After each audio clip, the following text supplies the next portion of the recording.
বাঙালির প্রতিটি ঘরে ঘরে আজ পিঠে পুলির সম্ভার। আর ঠিক এই কারণেই পৌষ পার্বণের এই বিশেষ তিথিটিতে আজ আমার বাড়িতেও গ্রাম বাংলার মাটির চুলোয় মাটির পাত্রে তৈরি হচ্ছে পিঠে পুলি।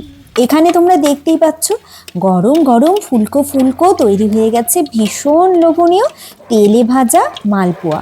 আর এই বিশেষ দিনটিতে না অবশ্যই আমাদের যেমন চিতই পিঠে লাগবে, ঠিক সেরকম মালপোয়া পাটিসাপটা সবটাই চাই। বিশেষ দিনটিতে আমাদের বাড়ির মেনু তোমাদের সাথে শেয়ার করব। ঝোলা গুড়ের সঙ্গে রয়েছে সাদা চিতই পিঠে বা সরার পিঠে, আর এদিকে রয়েছে পাটিসাপটা, সঙ্গে অবশ্যই গরম গরম তেলে ভাজা মালপোয়া, রসে ভেজানো মুগপুলি, আর সঙ্গে রয়েছে আমার ভীষণ পছন্দের দুধে ভেজানো চিতই পিঠে। ওপর থেকে ঝোলা গুড় ছড়ানো এই বিশেষ ক্ষীরের আইটেমটিও তোমাদের সাথে খুব তাড়াতাড়ি শেয়ার করব। কেমন লাগলো? ভালো লাগলে সাবস্ক্রাইব করে সঙ্গে থেকো।